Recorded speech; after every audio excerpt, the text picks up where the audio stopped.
안녕하세요. 오늘도 사연살롱을 찾아주셔서 감사합니다. 3년의 결혼 생활을 정리하고 지금은 화려한 싱글 라이프를 즐기고 있는 30대 후반의 여성입니다. 저희 엄마가 늘 하시는 말씀이 있어요.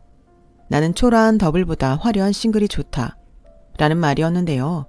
어릴 때부터 워낙 자주 듣던 말이라 저는 그 말이 저희 엄마가 지어낸 말인 줄 알고 있었는데 나중에 서점에서 똑같은 제목의 책을 발견하고 깜짝 놀랐었네요. 평소 책이라면 잡지책도 읽는 걸 본 적이 없는 엄마였는데 우연이었는지 아니면 어디서 이 책 이야기를 듣고 당신 마음에 쏙 들어 입에 달고 사는 건지 그 말은 지금도 저희 엄마의 인생 모토가 되었어요. 저희 엄마가 그렇게 화려한 싱글을 꿈꾸셨거든요. 그도 그럴 게 제가 초등학교에 입학하기 전에 아빠와 이혼을 결심한 엄마는 지독한 시집살이와 권위적인 아빠 때문에 사는 게 힘들었다고 했어요. 엄마 말로는 숨도 자기 마음대로 쉴 수 없을 정도였다고 했는데 제 어린 기억 속에도 엄마는 늘 할머니와 아빠에게 구박을 당했던 그 모습이 있어요. 그때는 마냥 그게 무섭기만 했는데 어린 딸 앞에서 모진말을 듣는 엄마의 마음이 어땠을지 어른이 된 지금 그게 너무 속상하네요. 그래서 결심하셨대요. 이런 집구석 또 이런 남편은 차라리 없는 게 낫다고요. 가난해서 굶더라도 속 편하게 자기 마음대로 살고 싶다고 결심한 엄마는 당당히 이혼을 요구하시고 저만 데리고 그 집을 나오셨는데 그때 만약 저를 데리고 나오지 않았다면 당신의 홀로서기가 조금은 수월했을 텐데 저희 엄마는 단 한 번도 그때의 선택을 후회하지 않았다고 하셨어요. 내가 그때 너를 데리고 나오지 않았다면 네 아빠나 네 할머니가 널 얼마나 구박했겠니? 네가 아들이었다면 또 몰라. 기집애라고 얼마나 함부로 했는데 나까지 없었어 봐. 그러니까 넌 엄마한테 평생 고마워해라. 네, 알겠습니다. 근데 그 말 지금 몇 번 했는지 알아? 귀에 딱지 않겠다. 어머, 그랬니? 난 또 네가 까먹을까봐 그러지. 그렇다고 엄마가 궁치사하겠다는 건 아닌데 까먹지 말라고. 그게 그 말 같은데. 아무튼 나 엄마한테 엄청 잘할 거니까 이제 그 말 그만해. 내가 꼭 성공해서 엄마 호강시켜 줄 테니까 엄마는 기다리기만 해. 알겠지? 저는 세뇌인지 아니면 철이 들어서인지 그런 엄마를 애틋하게 생각했어요. 그래서 정말로 엄마를 호강시켜 주겠다는 생각으로 나름 공부도 열심히 하고 학교 생활도 잘해서 학교 다니는 동안 빠지지 않고 반장을 했었죠. 반장이라는 게 결국엔 공부도 중요하지만 아이들 사이에서 인기가 있어야 할 수 있는 거라 저는 어릴 때부터 따르는 친구가 많았어요. 저와 헤어진 전 남편도 그런 아이들 중에 하나였고요.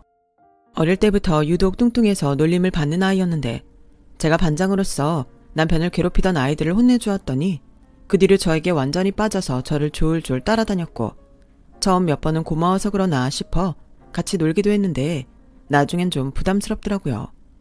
그래서 적당한 선에서 선을 그었던 기억이 나는데 그러다 몇 달 후 남편은 이사를 가게 됐다며 저의 기억에서 사라져버렸어요.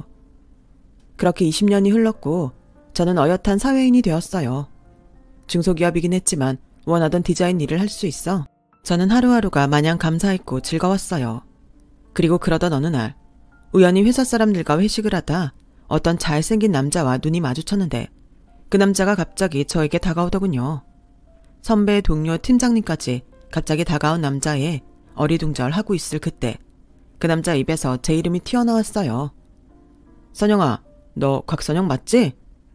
네, 맞는데 누구세요? 나야, 최강민. 우리 초등학교 6학년 때 같은 반이었잖아. 근데 넌 정말 하나도 안 변했다. 난 좀 많이 변했지? 뭐? 네가 강민이라고? 그 최강민? 그래, 내가 그때는 뚱뚱했잖아. 어머, 정말 너야? 어머, 웬일이니? 너 정말 못 알아보겠다. 근데 어떻게 여기서 만났지? 어떻게 날 바로 알아봤어? 말했잖아, 너 하나도 안 변했다고. 그리고 내 첫사랑인데 내가 널 어떻게 했냐? 뭐? 첫사랑? 저는 정말 깜짝 놀랐어요. 저뿐만 아니라 저와 함께 있던 사람들 모두 놀랐죠. 그리고 어느새 남편과 남편 친구들까지 합석하게 되었는데 남편의 외모가 많이 변해서일까요? 저는 자꾸만 남편에게 눈이 갔어요. 그 후 남편과 저는 매일 연락을 주고받았고 주말이면 만나서 시간을 보냈어요. 그러다 자연스럽게 제 마음이 움직였고 이런 제 마음을 눈치챘는지 남편이 먼저 정식으로 만나자고 대시를 하더군요. 저는 딱히 거절할 이유가 없어서 좋다고 했어요. 그리고 시작된 연애는 지금으로는 믿을 수 없을 정도로 행복했는데요. 제가 첫사랑이었다는 남편은 저를 그야말로 공주처럼 떠받들어주며 저를 아껴줬어요. 오죽하면 주변에서 저를 부러워하는 친구나 동료들도 생겨날 정도였는데 분위기라는 것도 무시할 수가 없는 건지 저는 남편에게 빠져들었죠. 그렇게 거의 매일 만나면서 2년의 연애를 이어갔어요. 그리고 자연스레 결혼에 대한 생각도 하게 되었는데요. 아무래도 엄마가 혼자이기 때문에 그 부분이 신경이 쓰였어요. 하지만 제가 남편을 집에 데리고 가서 인사를 시키니 초라한 더블은 싫다던 엄마는 당신이 언제 그런 말을 했냐는 듯 저의 결혼을 바라셨고, 곧이어 남편 집에 인사를 갔을 때도 어린 시절 인연이 있어 그런지 아빠가 없는 점도 개의치 않고 결혼을 허락하셨어요. 그렇게 저는 결혼식도 별탈 없이 준비할 수 있었어요. 사실 결혼 준비하면서 한두 번은 크게 싸운다고 하잖아요. 그런데 남편이나 시댁이 저를 많이 배려해 주셔서 저와 남편은 그런 것도 없었고, 그쯤 되니 저도 모르게 이렇게 잘 맞는데 결혼하면 무조건 잘 살 수 있겠다는 자신감이 생기더군요. 사람 마음이라는 게 그렇게 믿을 게 못 된다는 걸 저는 알지 못했던 거예요. 그런데 그렇게 결혼을 준비하고 있을 때 예상하지 못한 사소한 일이 있었는데, 그날 스튜디오 웨딩 촬영이 있는 전날이었는데 함께 저녁을 먹기 위해 만나기로 한 시간보다 늦게 온 남편의 얼굴이 빨갛게 부어 있었죠. 자기야, 자기 얼굴 왜 그래? 누구랑 싸웠어? 아이씨, 이게 다 최민영 덕분이야. 그 기집애가 만나는 남자친구한테 데이트 폭행을 당했다고 해서 내가 손을 좀 보러 갔는데, 진짜 생각만 해도 짜증난다. 가만 보니까 둘이 똑같더라고. 서로 뒤에서 맞바람 피고 서로 치고받고 싸웠다는데 이 기집애가 지가 불리한 얘기는 쏙 빼고 말한 거 있지? 뭐? 민영이 걔는 어릴 때도 그렇게 양다리 걸치다 한 번씩 사달을 내더니 어떻게 아직까지 그래? 세상이 얼마나 무서운데. 그리고 그럼 그 남자랑 싸웠어? 아니, 남자 새끼가 여자를 때린다는 게 용서가 안 돼서 내가 먼저 겁을 주긴 했지. 근데 그놈이 먼저 주먹을 날리더라고. 그럼 어떡해? 싸워야지. 근데 나도 남잔데 들어보니까 그놈이 열받을만 하긴 하더라고. 뭐 수습은 대충 하고 왔는데 그 기집애가 문제지. 언제 정신 차리라고 그러는 건지. 내 동생이지만 누가 데려갈지 걱정이야. 이렇듯 시댁엔 종종 남자 문제를 일으키는 신우가 있었어요. 나름 막내라고 집에서 이쁨을 받는 존재였는데 예쁘장한 외모를 믿고 이 남자 저 남자를 만나 어릴 때부터 동네에서 유명했을 정도였죠. 그런데 개벌은 남 못 준다고, 성인이 되어서도 그걸 못 고치는데, 그래서 남편과 시부모님이 걱정이 많으셨어요. 저 역시도 이젠 한 가족이 될 사이라 그런지 은근 신경이 쓰였고요. 하지만 신우는 살갑고 또 애교도 많은 성격이라 그런 문제를 일으키긴 했지만 예비가족인 저에게는 참 잘했는데요. 형제가 없던 저에게 마치 친동생처럼 언니 언니 하며 저를 잘 따랐어요. 그래서 지나치지 않는 선에서 걱정되니까 양다리 걸치는 건 하지 말라고 몇 번 좋게 말한 적이 있었는데요. 그래도 제 마음이 통했는지 그 후로는 잠잠해졌어요. 그렇게 저는 결혼식을 올렸고 이젠 남편과 또 시댁 식구들과 정식으로 가족이 되었는데, 제가 결혼한 지 3개월도 되지 않았을 무렵 시댁은 또 한 번 시누이 때문에 뒤집히는 일이 벌어졌어요. 이거 내가 너 언제고 사고칠 줄 알았어. 아직 나이도 어린 게 덜컥 애를 가지면 어쩌자는 거야. 너 이제 고작 23살인데 그 애 낳을 거야? 엄마는 말을 왜 그렇게 해. 당연히 낳아야지. 나 결혼할 거야. 뭐? 결혼 같은 소리 안 해? 또 어떤 놈을 만나서 이런 대형 사고를 쳐? 이놈의 기집애 오늘 너랑 나랑 그냥 확 죽자. 이리 와. 싫어. 죽으려면 엄마 혼자 죽어. 뭐야? 엄마 진정해. 최민영 너 나가. 저건 요즘 좀 잠잠한가 했더니 아우 진짜. 아가씨 나랑 같이 우리 집에 가요. 어차피 오늘은 여기 있어봤자 부모님도 그렇고 아가씨도 힘들겠어요. 저는 그렇게 속도 위반이라는 대형 사고를 친 신우이를 데리고 저희 신혼집에 왔고 눈물 콧물 흘리며 절절한 신우이의 사연을 듣게 됐는데, 올케인 제가 듣기엔 애 아빠를 만난 지 얼마 되지 않았다는 것이 좀 걸리긴 했지만 그나마 정상적인 연애처럼 들리더군요. 다행인지 불행인지 신우이는 부모님이 반대해도 아이를 지키고 결혼하겠다는 의지가 강했어요. 그래서 제가 가족 중에 제일 먼저 미래의 매자를 만났는데 신우이와 비슷한 나이라 어리다는 것만 빼면 그래도 성실하게 보여서 안심이 되더라고요. 그 후 저는 얼떨결에 신우이의 지원군이 됐어요. 신우이가 간절하게 부탁을 했거든요. 그래서 신우이의 임신 때문에 알아놓은 시어머니에게 틈틈이 찾아가 마음을 풀어드리고 신우이의 진심도 전하며 지원금 노릇을 톡톡히 했는데요. 아니, 그 기집애가 이제 20대 중반이 다 돼가는데 결혼은 무슨 결혼이야? 넌 이게 말이 된다고 생각하니? 그래도 자기 일에 책임질 수 있는 어른이잖아요. 아이가 없다면 물론 신중하게 생각해야 하겠지만 아이가 있으니까 마냥 그렇게만 생각할 수는 없잖아요. 어머니한테는 마냥 어린애 같고 걱정스럽긴 하겠지만 저렇게 의지가 강한데 허락해 주시면 안 될까요? 저러다 덜컥 혼인신고 먼저 하고 어디 도망이라도 가면 어떡해요? 뭐? 그 기집애가 허락 안 해주면 도망간대? 네. 근데 제가 봤을 때는 나이는 비슷해도 아가씨보다 그 남자가 훨씬 성실하고 책임감이 강해 보여서 나쁘지 않았어요. 저도 아가씨 만나던 남자들 거진 다 봤잖아요. 그 중에서 가장 나아 보이던걸요. 그러지 마시고 어머님이 직접 불러서 한번 보시면 어떠세요? 그때 가서 반대해도 늦지 않으실 것 같은데요. 늦지 않긴. 벌써 애까지 가졌는데 이미 왕창 늦었어. 그래도 어떡해요. 생명인데. 그 뒤 일주일이 지나고 시어머니는 마지못해 예비사위를 당신 집에 부르셨어요. 그리고 제 말처럼 생각보다 나쁘지 않다는 생각이 드셨는지 시아버님과 시어머니는 마지못해 결혼을 허락하긴 하셨는데 정말 마지못해 해라는 말이 맞는 게 신우이가 나 우리 여보랑 결혼 못하게 되면 그냥 한강다리 가서 확 뛰어내릴 거야. 그러니까 그냥 허락해줘. 나 우리 여보 없으면 못 산단 말이야. 라며 어린애처럼 때를 썼고 아무리 지원군 노릇을 하던 저도 그때는 좀 민망해서 말리지도 못했는데 어릴 때부터 워낙 그 방법이 잘 먹힌다는 걸 누구보다 잘 아는 신우이는 결국엔 그 방법으로 결혼 허락을 받더군요. 비록 양가의 도움을 다 받아도 투룸 빌라 전세 정도밖에는 되지 않았지만 그래도 사랑이 뭔지 신우는 행복하다고 했어요. 그래서 저도 남편도 과정이 어쨌든 더는 신우이가 철없는 문제를 일으키지 않을 것 같아 마음을 놓았어요. 하지만 그것도 그리 오래가진 않았어요. 신우이가 결혼 후 7개월 만에 딸아이를 출산했고 변변한 도움을 청할 곳이 없으니 저를 많이 의지했거든요. 게다가 시어머니는 태어난 당신 손주는 예뻐하셨지만 애는 봐줄 수 없다고 단단히 못도 박아놓은 상태였고 결혼 전부터 아이를 좋아하던 전 이번에도 얼떨결에 신우이를 돕게 됐어요. 언니, 저 진짜 애 낳다가 죽는 줄 알았거든요. 근데 지금은 더 죽을 것 같아요. 원래 애 보는 게 이렇게 힘들어요? 저도 잘 모르죠. 저는 아직 아기가 없잖아요. 언니, 진짜 부러워요. 애 낳으면 씻을 시간도 없고 밥 먹을 시간도 없어요. 근데 제일 힘든 게 뭔 줄 아세요? 잠을 못 자요. 정말 이러다가는 미쳐버릴 수도 있어요. 저 아무래도 산후 우울증 같아요.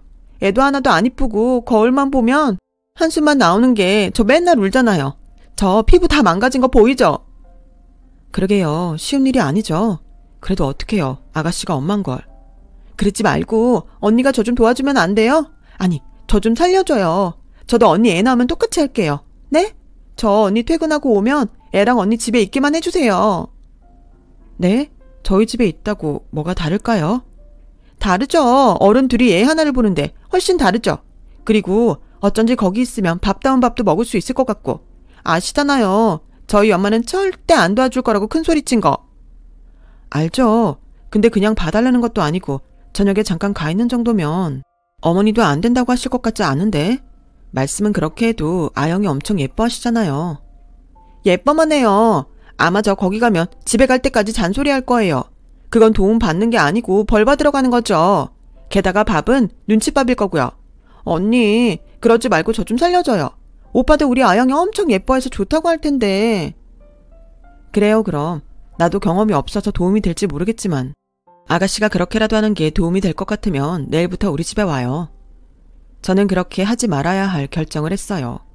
사실 제가 아이를 많이 좋아하기도 하고 무엇보다 남편이 아이 생각이 없다고 했는데 조카라 그런지 아영이를 엄청 예뻐했거든요. 그래서 제 딴에는 아영이를 매일 보다 보면 남편도 생각을 바꾸지 않을까 조금의 기대를 했었죠. 그렇게 저는 낮에는 출근해서 일을 하고 퇴근하고 집에서는 신우이와 함께 조카를 돌봤어요.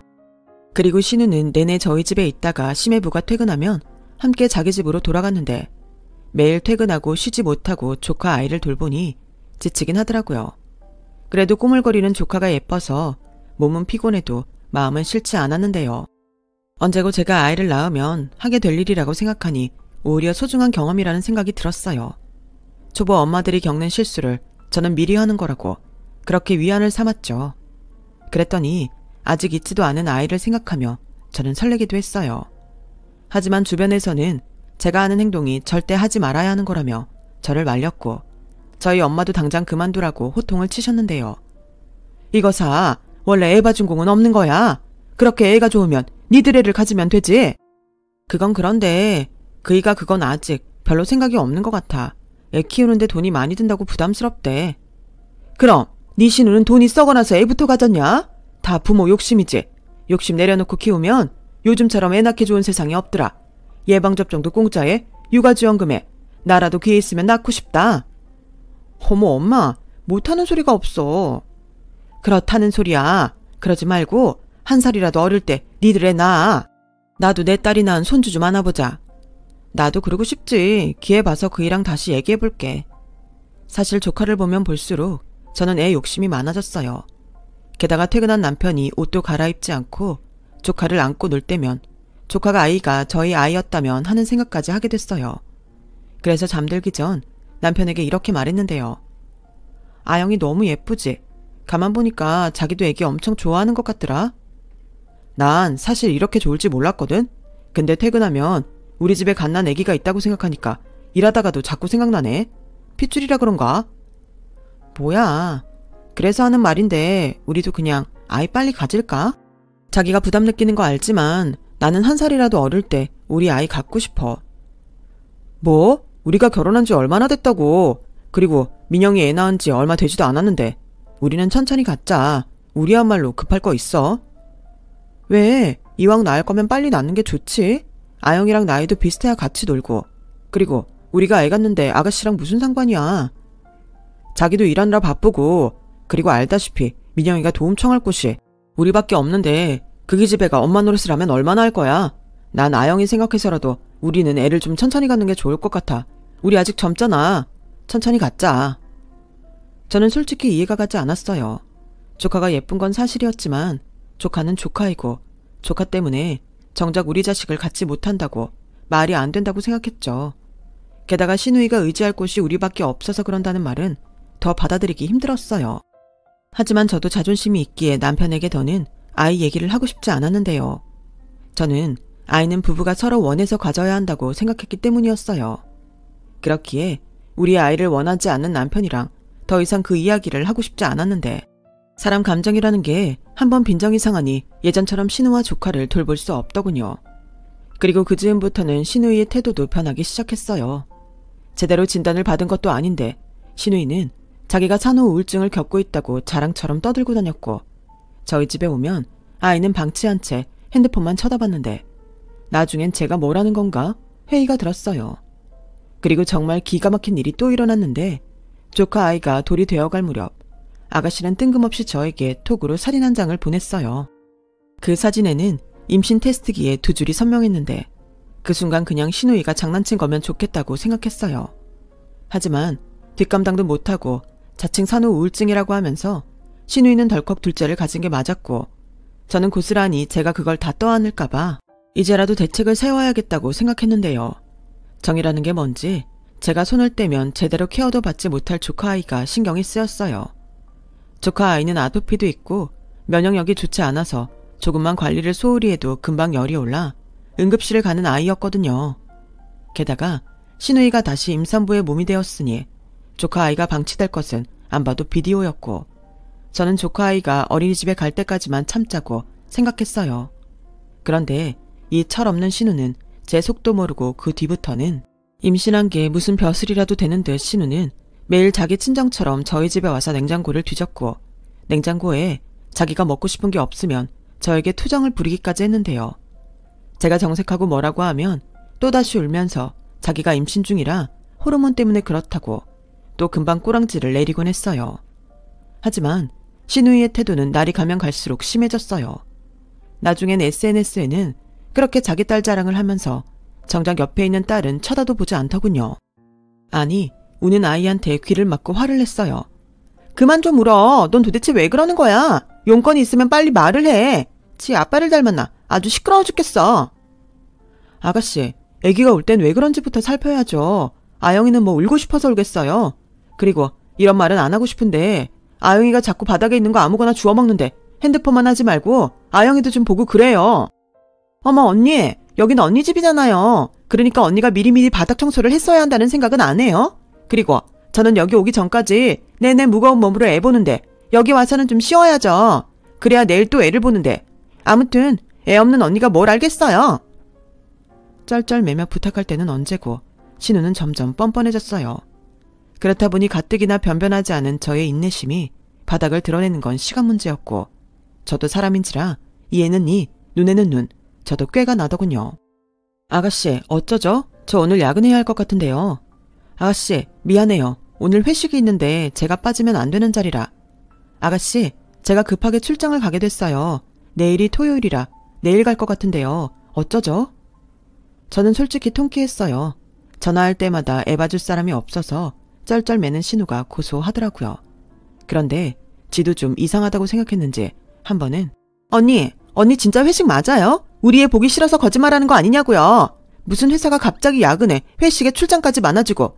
솔직히 말해요. 언니 우리 애 보기 싫어서 일부러 그러는 거죠? 라며 화를 내는데 저도 당할 수만은 없으니 한 소리 했네요.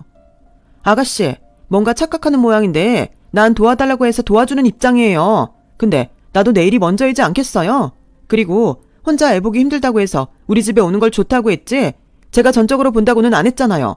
근데 아가씨 요즘은 저희 집에 오면 핸드폰만 하고 아무것도 안 하고 그러면서 저는 애도 봐야 하고 밥도 해야 하는데 그건 아니죠.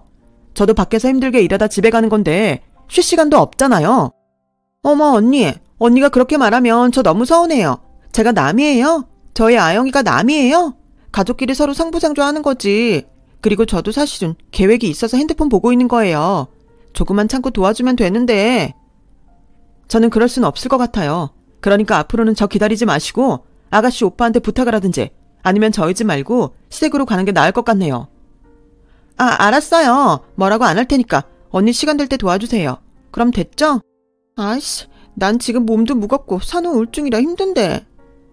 신우는 끝까지 제 도움을 받을 생각인지 이젠 그 지겨운 레파토리를 또 꺼냈어요.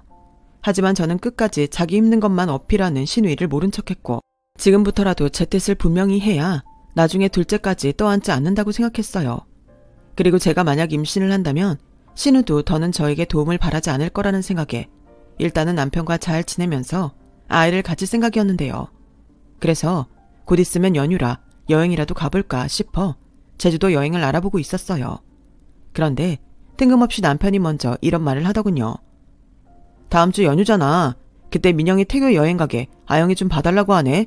자기 괜찮지? 뭐? 아니, 난 안 괜찮아. 나도 연휴라 자기랑 여행 가고 싶었단 말이야. 에이, 그랬으면 미리 말을 했어야지. 난 벌써 알겠다고 했는데. 뭐? 나랑 상의도 없이 자기 마음대로 그렇게 말하면 어떡해? 그럼 나야말로 어떡하냐. 동생이 그동안 힘들어서 태교 여행 간다는데 가지 말라고 해. 우리는 나중에 연차 맞춰서 가면 되잖아. 연휴면 뭐든 다 비쌀 텐데 뭐하러 그때 가. 난 싫어. 자기가 저지른 일이니까 자기 혼자 아영이 보든지 아니면 어머니한테 말씀드려서 거기에 부탁해. 자기야, 자기 진짜 너무한다. 원래 그렇게 이기적인 사람이었어? 지금 자기 조카 아니라는 거냐? 자기도 아영이 예뻐하잖아. 그래서 빨리 애 갖고 싶다고 했으면서. 다른 사람도 아니고 조카인데 좀 봐줄 수도 있는 거지. 민영이 이제 곧 둘째도 태어나면 더 힘들어지잖아. 자기야말로 언제부터 그렇게 동생을 걱정하는 오빠였어? 그럼 나는 퇴근하고 쉬지도 못하고 조카 보면서 신우이 챙기는 나한테는 안 미안해? 자기도 알지? 요즘 아가씨 우리 집에 오면 손 하나 까딱하지 않는 거. 그럼 자기야말로 뭐라고 해야 하는 거 아니야? 걔가 뭐 악감정으로 그래? 지 몸이 힘드니까 그때만이라도 쉬고 싶어서 그러는 거지. 그것도 이해 못 해줘. 난 이제 무리야. 그러니까 그렇게 동생 안쓰러우면 이제부턴 자기가 자기 조카 봐. 그럼 되겠네. 난 연휴 동안 엄마 모시고 제주도라도 다녀올 테니까 그런 줄 알고. 뭐? 야, 치사하다. 그리고 난 남잔데 내가 애를 어떻게 보냐? 저는 남편이 그러거나 말거나 여행 갈 준비를 했어요. 원래였다면 모처럼 남편과 설레는 여행을 준비했을 텐데 상황이 제 뜻과 다르게 흐르니 짜증이 났어요. 먼저 선수친 신우도 미웠고요. 그래서 조카 아이에게 미안하지만 그렇다고 남편과 신우가 바라는 대로 황금 연휴에 엎어져서 애를 보고 싶진 않았어요. 그랬더니 남편도 어쩔 수 없었는지 시댁으로 가서 시부모님과 2박 3일 동안 조카를 돌봤고, 집에 돌아온 남편은 뭐가 그렇게 힘이 들었는지 얼굴 살이 쏙 빠져 있더군요. 그 나이대의 아이가 참 에너지가 넘치잖아요. 게다가 조카 아이는 낮잠 교육도 잘 되지 않아 아무리 졸려도 자려고 들지 않았는데, 또 잠자리도 예민해서 한번 잠들어도 푹 자지 못하는 편이었어요. 그래서 그 2박 3일 동안 남편도 시부모님도 육아에 학을 뗀 모양이었는데, 그러거나 말거나 그게 화근이 되었는지 시누이는 그날 이후 친구들과 약속이 생겼다며 걸핏하면 저희 집에 아이를 두고 외출하려 했어요. 그러자 시어머니는 어쩔 수 없다며 당신은 허리도 아프고 손목도 아프다며 저에게 SOS를 청하셨고, 저는 그때부터는 이상하게 컨디션이 좋지 않아 어렵게 거절을 했는데, 결국 시어머니가 시누이한테 애 못 봐준다고 큰 소리를 냈더라고요. 자기 엄마한테 혼난 시누이는 이 모든 일이 저 때문이라고 생각했는지 전화로 대성통곡을 하면서 제가 애 보기 싫어서 꾀병 부린다며 서운하다고 악다구니를 쳤고, 남편은 자기 동생이 임신 중이라 그런 거라며 이해하라고 하더군요. 저도 몸이 아프니 이해하고 싶지 않았어요. 도리어 남편이 중간 역할을 제대로 하지 못해 자꾸만 이런 일이 벌어진다고 생각해 남편까지 꼴 보기 싫어졌죠. 그 후 저는 도저히 안 되겠다 싶어 병원에 가려고 월차를 했어요. 제가 걱정이 됐는지 평소 친하게 지내는 여자 동료에게서 연락이 왔고 이런 말을 저에게 했어요. 선영씨, 혹시 모르니까 병원 가기 전에 임신 테스트기 해봐. 우리 언니가 얼마 전에 임신했는데 선영씨랑 비슷한 것 같아서. 에이, 나는 아니야. 그리고 요즘 환절기잖아. 고세 1살 더 먹었다고 감기가 세게 왔나 봐. 걱정해줘서 고마워. 자기가 우리 남편보다 낫다. 내일은 출근할 거니까 우리 점심에 맛있는 거 먹자. 끊어. 저는 전화를 끊고 솔직히 가슴이 술렁거렸어요. 평소 월경 주기가 불규칙하긴 했지만 거의 한 달 넘게 그날이 오지 않았거든요. 그래서 혹시나 하는 생각에 임신 테스트기를 사서 해봤고, 결과는 희미한 2줄이었어요. 처음엔 경험이 없어서 불량인가 싶었는데 인터넷으로 찾아보니 임신한 지 얼마 되지 않으면 그럴 수 있다는 글을 받고, 저는 그 뒤부터는 가슴이 떨려 아무것도 할 수 없었죠. 솔직히 너무 기뻤어요. 드디어 제 아이가 생겼다는데 그렇게 감동일 수가 없더라고요. 하지만 아이를 원하지 않는 남편에게 이 사실을 알리는 게 쉽지 않았고, 그래서 친정 엄마에게 이 사실을 제일 먼저 알렸어요. 어머, 진짜? 세상에나. 그러고 보니 내가 이 예쁜 강아지가 내 품에 들어오는 꿈을 꿨는데 그게 태몽이었나 보다. 축하해 우리 딸. 나도 드디어 할머니가 됐네. 아직 몰라. 산부인과 가서 확실하게 검사해봐야 알지. 근데 최서방이 나 임신한 거 알면 기뻐할까? 아직은 애 갖기 싫다고 했는데. 무슨 그런 말을 해. 당연히 기쁘지. 사내치고 지 자식 싫어하는 놈은 없어. 당장 전화해서 말하고 산부인과 가서 초음파 사진 찍어와. 세상에나, 딸일까 아들일까? 엄마는 너무 기쁘다. 딸 수고했어. 저는 친정엄마의 축하를 받고 마음이 놓였어요. 그래서 남편에게 시누이가 그랬던 것처럼 임신 테스트기 사진을 보냈고, 금방 전화가 올 거라고 생각했던 저는 아무리 기다려도 연락이 없는 남편에게 마음이 상하고 말았어요. 결국 산부인과는 저 혼자 갔고 캄캄한 진료실에서 홀로 아이를 처음 만났는데 제대로 보이진 않았지만 자기 존재를 저에게 알렸어요. 어찌나 눈물이 나든지 남편에 대한 서운함은 커지고 이제 막 알게 된 제 아이에겐 미안한 마음이 커졌죠. 그리고 그날 저녁 남편에게 전화가 왔어요. 시댁에 있으니 저에게 거기로 오라고 하더군요. 이미 목소리엔 기쁨이나 환희 같은 그런 건 없었어요. 그래서 더 그런 남편에게 화가 났는데 시댁에 가보니 그건 시작에 불과하더군요. 병원에 가봤니? 사진을 보니까 희미하던데 병원에서 임신이 확실하대. 엄마, 확실하다니까. 언니 임신한 거 맞아. 나 이제 어떡해. 이거 시끄러워. 조용히 좀 해, 선영아. 무슨 분위기인지 모르겠는데 저 임신한 거 맞아요.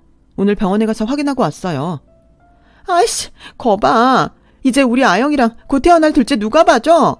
언니는 왜 저랑 상의도 없이 덜컥 애를 가져요? 저는 어쩌라고? 아가씨, 그게 무슨 말이에요? 제가 제 애를 갖는데 왜 아가씨랑 상의를 해요? 왜?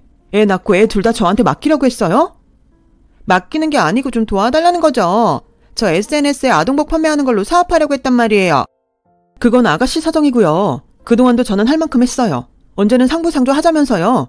나는 도와달라고 하지 않을 테니까 아가씨야말로 이젠 저한테 도와달라는 말 하지 마세요. 자기야, 아무리 그래도 말이 좀 심하다. 민영이가 지 살궁리 한다고 그러는 건데. 그리고 나도 지금 너무 혼란스러워. 아직 준비도 안 됐고. 지금 그게 임신한 와이프한테 할 소리야? 그리고 여태 연락도 없다가 여기로 불러서 이게 뭐야? 진정해라. 우리도 너무 갑작스러워 놀래서 그랬다. 근데 선영아, 우리 좀 현실적으로 냉정하게 생각하자.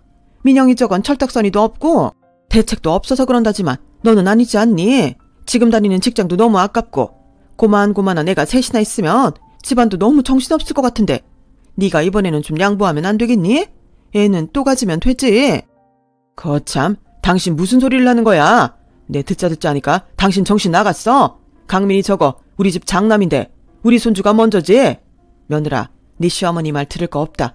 잘했다. 아빠야말로 사태 파악이 안 돼? 아빠가 우리 애 봐줄 거야? 시끄러. 무대뽀처럼 사고친 놈이 누군데 지 애를 누구한테 맡긴대? 내 그동안은 네 올케가 그래도 애를 좋아한다고 해서 별말 안 했다만 너 계속 밖으로 싸들고 네 애 여기 있는데 내가 너 언제고 한 소리 하려고 했어. 네 새끼 네가 키워. 안 그러면 전세를 얻어준 그 집 보증금 도로 뱉으라고 한다. 아빠! 여보! 하여간 저렇게 아들딸을 차별해. 당신이 그러니까 민영이 저게 자꾸 엇나간다고 내가 말했죠? 민영이는 만삭이고 쟤는 이제 막 애를 가진 건데 그럼 누가 양보를 해야겠냐고. 어머니, 왜 아까부터 자꾸 양보하라고 하세요? 저는 제 애 키울 거고요. 아가씨는 아가씨 애 키우면 되는 거잖아요. 세상에 어떤 할머니가 손주를 지으려고 할 수가 있어요. 저 정말 너무 실망해요. 나도 실망이다. 난 적어도 네가 우리 민영이를 친동생처럼 아껴준다고 생각했어. 네가 나서서 제 결혼시키자고 했잖아. 근데 이제 와서 너 임신했다고 내 딸 나무랄 할 거라는 거야? 적어도 지 살궁리 한다는데 도와줘야지. 안 그러냐 강민아? 엄마, 진정하세요. 오늘은 이만 가볼게요. 자기야, 우리는 집에 가서 마저 얘기하자. 저는 솔직히 남편과 아무 말도 하고 싶지 않았어요. 제가 바보가 아닌 이상 남편 뜻이 뭔지 모르는 것도 아니고 저는 제 아이를 포기할 수 없기에 집에 들어와 안방 문을 잠그고 침대에 몸을 누웠어요. 그러자 하염없이 눈물이 나더군요. 축하받고 축복받아야 할 소중한 생명인데 아빠라는 사람이 그리고 가족이라는 사람들이 입에 담을 수 없는 그런 말을 한다는 게 저는 용서할 수 없었어요. 특히 지 밖에 모르는 시누이가 더 용서가 되지 않았는데요. 그래서 둘째를 낳았다는 소식에 저는 병원에 가지 않았어요. 제 사정을 모르는 주변 사람들은 아이를 기다렸던 제가 임신을 하자 축하한다고 선물도 주고 배려도 해주는데 정작 이 기쁨을 함께해야 할 남편과는 그날 이후 남보다도 못한 사이가 되었고 산부인과에 혼자 검진을 갈 때면 미혼모도 아닌데 자꾸만 주눅이 들었어요. 임신을 한 아내를 따라 산부인과에 온 남편을 볼 때 부럽기도 했고요. 그리고 임신 5개월이 되어갈 무렵 그 즈음부터는 무슨 문제인지 자꾸만 하혈을 했고 배가 뭉쳤는데 병원에서는 조상기가 있다며 저에게 입원을 권했어요. 최대한 움직이지 않는 것이 좋다는 이유였죠. 그래서 저는 아이를 지키겠다는 일념으로 회사를 그만뒀어요. 그러자 남편은 자기랑 상의도 하지 않고 사표를 썼다고 길길이 뛰었고 시어머니는 뱃속에 있을 때부터 부실하네 나아봤자 병원만 들락날락한다며 그냥 유산했으면 좋겠다는 막말을 하는데 그때부턴 가족도 아니다 싶었어요. 그리고 무슨 이변인지 SNS에 아동복을 판다는 시누이는 사업이 제법 잘 되는 듯 했어요. 돈을 벌기 시작하니 아직 어린 둘째까지 어린이집에 보내고 자기 치장만 그렇게 하더군요.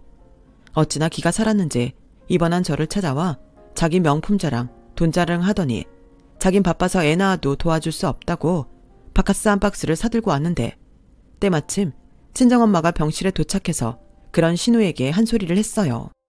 아니, 밖에서 듣지 않니? 지금 굳이 여기까지 와서 뭐 하는 거예요? 내 딸은 직장 다니면서 지혜도 아닌 그쪽 애 봐주고 있는데 고맙다는 말을 못할 망정. 뭐라고? 바빠서 애 봐줄 수 없으니까 도움받을 생각 하지 말라고요? 허이고, 내가 있는데 그쪽한테 왜 그런 소리를 합니까? 딱 봐도 한심해 보이는 게 그쪽 앞가림이나 잘해요. 앞으로 내 딸 도움받지 말고 알겠어요? 사돈어른, 말씀이 지나치시네요. 제가 아무리 어려도 사돈인데 말씀을 가려서 하셔야죠. 어리면 어른답게 모르세요? 그리고 이기적으로 군 건 제가 아니라 언니가 먼저였어요. 언니가 저희 애 안 봐주려고 일부러 거짓말하고 그랬다고요. 그리고 저희 오빠는 애 가질 생각도 없는데 언니 혼자 이 사달을 만든 거예요. 그래요? 어디 할 말 있으면 더 해봐요. 이게 그쪽이 사들고 온 싸구려 음료수인가? 저희 엄마는 신우이가 사들고 온 바카스를 그대로 휴지통에 쳐넣어버렸어요. 그러자 신우이는 깜짝 놀라서 할 말 없다며 그대로 내뺐는데 엄마가 한숨을 푹 내쉬었어요. 엄마, 속상하지? 미안. 네가 뭐가 미안해? 그러게 엄마가 애 봐준 공 없다고 했지? 미련한 것. 마음 같아서는 당장 이혼하라고 하고 싶다. 강서방은 아직도 그래? 아니야. 이젠 애기도 걱정하고 앞으로 어떻게 살면 좋을지 생각도 많이 하고 그런 것 같아. 그래. 그럼 다행이고 난 끝까지 애 싫다고 하면 그냥 이혼시킬까 생각하고 있었어. 엄마가 말했지? 초라한 더블보다는 화려한 싱글이 낫다고. 단 오죽할까. 엄마 딸 그렇게 멍청하지 않아. 강서방이 끝까지 마음 바꾸지 않았다면 내가 먼저 못 산다고 나왔을 거야. 자기도 많이 놀래서 그랬대. 아가씨도 처음엔 지 애들 때문에 난리치더니 애들 다 어린이집에 맡기고 잘 살잖아. 이젠 다 괜찮아. 그래, 우리 손주가 복덩이라 앞으로는 좋은 일만 있을 거야. 그치, 우리 복덩아? 엄마는 태명이 없는 뱃속의 아이를 복덩이라고 불렀어요. 그래서 저도 그냥 그게 태명이라고 생각하고 복덩이라고 불렀는데요. 아이도 뱃속에서 이미 많은 걸 듣고 느끼는지 제가 임신한 7개월이 되었을 때 아이는 스스로 세상에 나오는 걸 거부했어요. 이런 일이 정말 드문데 아이 심장이 멈춘 것 같아요. 어떤 위로의 말을 전해야 할지 죄송합니다. 저는 믿을 수 없었어요. 이미 배는 불러있는데 아이 심장은 멈췄다니 인정할 수가 없었죠. 이미 멈춘 심장인데 저는 살려달라고 의사 선생님을 붙잡고 매달렸어요. 그러자 남편이 저를 진정시키며 다음에 또 기회가 있다고 저를 안아줬는데 이 모든 게 남편과 시댁 식구들 때문 같았어요. 이게 다 자기랑 자기네 식구 때문이야. 그렇게 우리 애 낳지 말자고 하니까 우리 애가 이런 부모한테서 태어나고 싶겠어? 이제 어떡할 거야? 무슨 그런 억지를 부려. 처음부터 불안했잖아. 그냥 인연이 아니었다고 생각하자. 진정하고 우리 다시 예전으로 돌아가면 돼. 남편은 그렇게 저에게 예전으로 돌아가자고 했어요. 하지만 저는 그럴 수 없었고 남들은 아이를 만나러 가는 분만실에 저는 아이를 보내야 했는데 그 후유증이 정말이지 살아도 사는 게 아니었어요. 그래서 그 뒤로는 몸도 마음도 황폐해져서 한참이 지나도록 일상으로 돌아갈 수 없었는데요. 남편은 남편대로 걱정과 답답함에 저에게 다가오지 못했고 시어머니는 그런 저를 더는 못 봐주겠다며 핀잔을 주시기도 하셨죠. 아니, 나이도 젊은데 유산할 수도 있지. 유산했다고 세상이 끝났냐? 언제까지 그러고 있을 거야? 곧 있으면 제사인데 너 계속 그렇게 넋놓고 있을 거야? 이젠 회사도 안 다니는데 양식껏 제사 준비 도와야지. 그러지 말고 얼른 훌훌 털고 일어나. 시어머니는 제사가 다가오면 다가올수록 저를 채근하셨어요. 그리고 저는 그러면 그럴수록 오만정이 떨어져 꼼짝을 하지 않았는데 이번에도 신우이가 정신이 번쩍 들게 제 속을 뒤집어 놨어요. 그날은 친정엄마가 제 걱정이 너무 된다며 친정으로 불러 저에게 보양식을 만들어주셨던 날이었는데 엄마 마음을 너무나도 잘 알기에 들어가지도 않는 음식을 꾸역꾸역 먹다가 체했던 날이었어요. 그래서 급하게 약국에서 약을 먹고 힘들게 집에 왔는데 회사에 있어야 할 남편이 집에 있더군요. 그것도 신우이의 두 아이와 함께였어요. 그리고는 저에게 눈도 제대로 마주치지 못하고 이렇게 말했어요. 자기야, 민영이가 제주도에 급하게 촬영이 있어서 갔는데 아영이가 독감이라네. 갑자기 애 봐줄 사람도 없고 딱 3일만 부탁한다고 해서 어차피 자기 회사 갈 일도 없고 이번 한 번만 당신이 애들 좀 봐라. 뭐? 애를 보라고? 게다가 독감에 걸린 애를 나보고 챙기라는 거야? 그럼 어떡해. 독감 옮을까봐 엄마랑 아버지도 안 된다고 하는데 밖에서 일하는 애를 아픈 애 때문에 불러들여. 아픈 애를 맡기는 민영이 속은 어떡했냐. 좋은 게 좋은 거라고. 자기가 좀 도와줘. 자기 애들 좋아하잖아. 저는 남편의 말에 어이가 없어서 당장 신우이에게 전화를 걸었어요. 그러자 신우이는 바쁜 티를 팍팍 내면서 황당한 소리를 짓거렸는데요. 언니, 저 지금 신상 옷 촬영 때문에 엄청 바쁘거든요. 그리고 언니 애가 그렇게 된 건 어쩌면 하늘에서 저희 애들을 친자식처럼 돌보라는 뜻일 수도 있어요. 아이 잃어서 슬픈 마음 저희 아이들 돌보면서 치유한다고 생각하고 3일만 부탁해요. 내가 또 이런 부탁할 사람이 언니밖에 없잖아요. 그리고 저 일하느라 앞으로는 전화 못 받으니까 급한 일 있으면 톡 보내요. 그럼 끊을게요. 신우이는 자기 할 말만 하고 그렇게 전화를 끊었어요. 아이 잃고 슬픔에 빠진 저에게 자기 애들을 제 애처럼 보라니 저는 가만히 있으면 안 되겠다는 생각이 들더군요. 그 사이 남편은 제가 어쩔 수 없을 거라고 생각했는지 자기는 다시 회사에 갈채비를 했는데 아무래도 처음부터 작당한 것처럼 보였어요. 나가는 길에 애들도 데리고 나가. 애당초 자기가 볼 것도 아니면서 애들을 맡긴다는 게 말이 안 되는 거잖아. 일하는 사람을 어떻게 오라고 하냐고. 다들 그러고 살아. 일하다가도 애 아프다고 전화 오면 조퇴하고 뛰어가는 게 엄마라고. 자기는 엄마도 아니면서 그걸 어떻게 알아. 그냥 자기가 싫으니까 그러는 거잖아. 도대체 언제까지 그럴 건데. 몸이 아픈 거면 내가 말을 안 해. 유산하면 뭐 다 그러냐? 유산이 뭐 벼슬이야? 솔직히 이젠 돈도 못 버는데 집에 도움이 좀 돼야겠다고 생각하지 않아? 됐고 나도 이제 지긋지긋해. 이혼하자. 난 능력도 없고 지질이 궁상 떨면서 내 식구들한테는 야박한 너랑은 더는 못 살겠어. 어차피 우리 가진 거 이 집 보증금이 다니까 똑같이 나누고 깨끗하게 헤어져. 뭐? 너 지금 말 다 했어? 유산이 벼슬이냐고? 네 눈엔 내가 겨우겨우 버티는 게 안 보이냐? 넌 우리 애보다 네 동생 애가 더 중요하지? 그래, 이혼해. 사실 나도 우리 애 포기하자고 할 때부터 너랑 살기 싫었어. 좋아. 근데 지금 네 동생이 일하러 간 것 같지? 촬영? 웃기고 있네. 저는 급히 핸드폰을 꺼내 신우이의 SNS에 들어갔어요. 사실 그동안 제가 마음이 불안정해서 남편에게 말을 하지 않았지. 이상하다고 느낀 게 있었거든요. 분명 고모부 손이 아닌데 다정한 부부라는 해시태그에 운전 중 맞잡은 손이 있었고 종종 둘만의 시간을 보낸다며 호텔이나 와인바에 있는 사진을 피드에 올리곤 했는데 제가 그걸 보고 있다는 걸 신우이는 몰랐던 거예요. 뭐 대놓고 남자 얼굴을 찍어서 올린 건 아니지만 체력이나 머리 스타일 등으로 봐서는 절대 매제일 리가 없었죠. 그리고 아마도 신우이는 가족 중에 SNS를 하는 사람이 없을 거라고 생각했는지 아니면 돈을 벌기 위한 설정이니 이해할 거라고 생각했는지 신우이는 SNS라는 세상에서 남편에게 사랑받고 아이들도 똑부러지게 키우고 있는 성공한 커리어 우먼 행세를 하고 있었고 분명 제주도 출장에도 뭐가 있을 것 같아 SNS에 들어갔는데 바다에서 다정하게 놀고 있는 신우이 사진이 때마침 올라와 있더군요. 지 남편이라고 어떤 훤칠한 남자 뒷모습을 찍은 사진도 있었는데 제가 그걸 남편에게 보여줬어요. 지 애들은 독감에 걸렸는데도 내팽개치고 가짜 남편이랑 행복한 부부 행사하러 간 것도 출장이냐? 이걸 고모부가 알면 뭐라고 할까? 애당초 지 남편도 있는데 왜 당신한테 애를 맡겨? 이 사진 다 뭐야? 이 남자는 누군데? 누구긴 네 동생이 돈 번다는 핑계로 바람피는 가짜 남편이지. 여기 사람들은 이 남자가 고모부인 줄 알고 있어. 지 이미지 팔아서 싸구려 옷 비싸게 파는 게 네 동생이 하는 일이라고. 이제 알겠니? 남편은 꽤 충격을 받은 듯 그 자리에서 얼어버렸어요.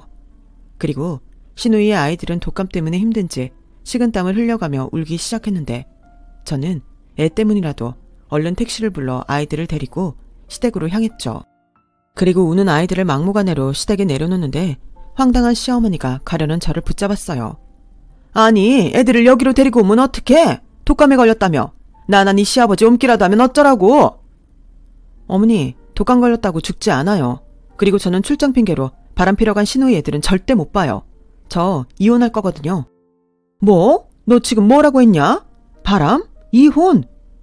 곧 있으면 모르고 싶으셔도 다 아실 거예요. 조금만 기다리세요. 그러면 차라리 몰랐던 지금이 더 좋았다고 생각하실 테니까. 저는 SNS 피드 사진을 여러 장 캡처해 고모부와 신우이에게 단체톡으로 보냈어요. 부부 사이에 확인할 필요가 있어 보인다고요. 그리고 아이는 시댁에 있으니 알아서 찾아가라고 했는데 바쁘다는 신우이가 잽싸게 저에게 전화를 걸었더군요. 왜요? 아까는 바빠서 통화할 시간도 없다고 해서 톡으로 보낸 건데? 언니 미쳤어요? 지금 그 사진들을 거기에 보내면 어떡해요? 애들 좀 부탁했더니 저 엿먹이는 거예요? 언니 우울한 것도 다 뻥이죠? 내가 너 같은 줄 아세요? 지는 좋다고 바람피고 사진 찍으러 그 멀리까지 갔으면서 나더러는 네 애들을 내 애처럼 생각하라고? 너야말로 미쳤니? 나 지금 언니 때문에 이혼당하게 생겼어요. 이건 비즈니스인데 이제 어쩔 거냐고요. 언니 때문에 나 이혼녀 되면 책임질 거예요? 책임? 내가? 근데 막말로 무슨 문제가 있어? SNS는 어차피 가짜 남편인데 이혼했다고 뭐 달라지나? 아, 아니지. 세상이 얼마나 좁은데 어린이집이나 동네에서 아는 사람이라도 만나봐. 그럼 다 뽀록 날 텐데? 민영아, 너 지금 사기치고 돈 버는 건 알고 있지? 뭐야? 너 거기 딱 기다려. 내가 당장 서울 올라가서 네 머리털 다 뽑아버릴 테니까. 새끼랑 먹고 살려고 그런 거야. 바람 아니라고. 네가 나 먹고 사는데 도와준 적 있어? 난 죽으나 사나 내 남편밖에 없어. 나 혼자 애 둘을 어떻게 키우라고. 당장 네가 수습해. 오해했다고. 네가 우리 남편한테 전화하란 말이야. 아, 바람이 아니구나. 근데 어쩌지? 내가 타고 그 남자 SNS에 들어갔더니 니들 잠자리 사진만 없고 별의별 사진이 다 있던데? 뭐 나는 이제 니네 오빠랑 갈라설 거라 상관없는데 네 남편이 그걸 믿어줄까? 의문이 들긴 한다. 서울로 오든 거기서 계속 바람을 피든 알아서 하고 이젠 다시 나한테 전화하지 마. 아, 이참에 나도 SNS에 네 애들 사진 좀 올릴까? 네가 내팽개친 네 애들 사진 나한테도 많은데 사람들이 알면 어떻게 될까? 하, 아니지. 그 남자 인스타 피드 사진을 네 남편한테 보내면 어떻게 될까? 야, 너 그러기만 해? 야, 아니 언니, 제발. 그러니까 좋은 말 할 때 인생 똑바로 살아. 저는 그렇게 전화를 끊었어요. 신우이는 약이 올랐는지 계속 전화를 걸었지만 저는 신우이 번호를 차단해버렸죠. 그리고 사실은 오래전부터 품고 있던 이혼 서류를 꺼내 마침내 도장을 찍고 남편에게 던져버렸고 서로가 원하는 이혼이니만큼 이혼은 순식간이었어요. 그리고 이 사실을 전해들은 저희 엄마는 당신 성격대로 시어머니와 남편을 차례대로 찾아가 한바탕 난리를 치고 오셨고 덕분에 경찰서에 불려가긴 했지만 솔직히 통쾌했어요. 그 뒤에 아이도 없고 결혼 기간도 길지 않은 저희는 법원에서 나오면서 바로 남남이 되었고 남편은 아직도 뭐가 그렇게 당당한지 지금이라도 잘못했다고 하면 없던 일로 해주겠다고 거만을 떨더군요. 당장 벌이도 없으면서 나중에 울면서 매달리지 말고 지금이라도 나랑 우리 가족들에게 빌면 없던 일로 해줄게. 웃기고 있네. 그럴 일 없으니까 다시는 보지 말자. 만약 길에서 보더라도 제발 모른 척하자고. 알겠어? 저는 그렇게 남편과 깨끗이 이혼을 했어요. 벌이가 없어서 자기한테 매달릴 거라고 생각한 그놈 보란 듯이 잘 살자고 다짐하면서 저는 지금까지와는 완전히 다르게 살고 싶었죠. 그래서 저희 엄마의 레파토리처럼 화려한 싱글이 되기 위해 다시 공부를 시작했고 이혼한 지 2년 만에 엄마의 금전적인 도움으로 제 이름으로 작지만 디자인 회사를 차렸어요. 처음엔 4명 정도 모여 욕심 없이 시작했는데 조금씩 어깨에서 평판이 오르더니 이젠 제법 사무실다운 사무실도 차리고 직원이 늘어나면서 대표로서 책임감도 커져갔죠. 그러자 그게 저에겐 약이 됐는지 지난 씁쓸했던 과거는 조금씩 희미해져 갔고 저희 엄마가 그렇게 노래하던 화려한 싱글의 삶이 저에게 현재가 되었는데 막상 남들이 부러워하는 삶을 살아보니 한 가지 알게 된 게 있었어요. 화려한 싱글은 너무 바빠서 그걸 다 누릴 시간이 없다는 걸요. 그리고 명색이 대표라 저희 엄마의 성화로 고급 외제차를 뽑게 된 저는 차를 뽑은 지 얼마 되지 않아 주의를 하러 갔다가 헐레벌떡 뛰어온 직원의 얼굴을 보고 깜짝 놀라게 되었어요. 그 기름때를 묻히고 달려온 직원이 그렇게 동생만 챙기는 바보 같은 전남편이었거든요. 세상이 좁다고 하더니 그놈과 그렇게 만나게 될 거라는 걸 누가 알았겠어요. 그리고 그 순간 그동안 이를 악물고 열심히 산 제가 자랑스러웠는데 그에 반면 그놈은 자기랑 헤어지고 성공한 저를 보고 적잖게 놀란 눈치였는데 곧 주의를 하는 동안 그놈이 무슨 마음인지 이야기를 술술 하더군요. 잘 지냈어? 와, 차 멋지다. 벤츠네. 회사 차렸다는 말은 들었어. 어머, 그 얘기는 또 어디서 들었어? 동창들 사이에서 너 유명하더라. 뭐 덕분에 나도 좀 유명해졌지. 그래? 근데 넌 어쩌다가 여기서 일해? 회사는? 그때였어요. 주유가 끝났는지 기계에서 소리가 멈췄고 저는 됐다며 카드를 내밀었는데 그놈이 잠깐만 이야기를 하자고 하더군요. 저는 카드를 받아야 했기에 얼떨결에 그놈이랑 대화를 하게 됐는데 그 뒤 듣게 된 소식은 제가 상상한 그 이상이었어요. 모든 게 들통난 신우이가 이혼을 당할 거라는 건 예상하고 있었는데 그 남자도 부인이 있었다는 건 충격이었어요. 아주 유부녀 유부남이 이 일을 핑계로 쌍으로 놀았던 거더라고요. 그러면서 그 상대 와이프 때문에 모든 사실이 SNS에 공개된 신우이는 사기로 경찰서까지 다녀온 모양이었고 종국엔 그 피해 보상과 고모부가 청구한 위자료 소송에서 지면서 그야말로 물어줘야 하는 돈이 눈덩이처럼 불어난 듯 했어요. 결국 우리 이혼할 때 나눈 보증금이랑 내 퇴직금, 우리 부모님 집까지 다 민영 그년 때문에 다 써버렸어. 그리고 지금은 아버지는 지방에서 일하시고 엄마는 쓰러지시고 동생은 이젠 얼굴 못 들고 다닌다고 집에서 애들 봐. 이런 말 미안하지만 자업자득이다. 이제 할 얘기 다 했어. 나 바쁜데 이제 그만 카드 줘. 저기 이런 말하는 거 정말 미안한데 예정을 생각해서 나 돈 좀 빌려주면 안 될까? 아니, 내가 다 잘못했으니까 나 좀 다시 받아주면 안 돼? 나 정말 반성 많이 했어. 먼저 보낸 우리 애기 생각도 많이 했고 할 수만 있다면 시간을 되돌리고 싶다니까. 나도 그래. 할 수만 있다면 널 다시 만났던 그때로 돌아가고 싶어. 그럼 널 다시 만나지 않을 수 있으니까. 돈을 빌려달라고? 너 같으면 빌려주겠니? 카드 안 줄 거면 그냥 도난 신고할게. 보다시피 난 이혼하고 아주 행복하거든. 이럴 줄 알았으면 진작 이혼할걸. 후회까지 는다니까. 잊지 않았지? 다신 보지 말자는 말. 앞으로 내가 여기 오는 일은 없을 거야. 그럼 잘 살아. 저는 지금도 가끔 그때 생각을 해요. 살면서 그렇게 통쾌한 날이 없었거든요. 살면서 지치고 힘든 날이 있으면 그때를 떠올려요. 열심히 살면 그런 날도 온다는 걸 경험한 날이었으니까요. 그래서 오늘도 저는 화려한 싱글의 삶을 즐기며 최선을 다해 살아가려 합니다. 화려하다는 게 꼭 성공을 의미하는 건 아닌 것 같아요. 혼자라도 가치 있게 행복하다면 그게 화려한 싱글이고 성공이라고 생각하거든요. 행복한 더블은 되지 못했지만 충분히 혼자서도 행복한 사람이 되도록 열심히 살겠습니다. 그럼 건강 유념하시고 이 순간 모든 분들이 행복하시길 진심으로 바랄게요. 고맙습니다. 여러분, 사연 댓글에 응원과 현명한 조언 부탁드려요. 좋아요와 구독은 저에게 큰 힘이 됩니다. 오늘도 좋은 일 가득하세요.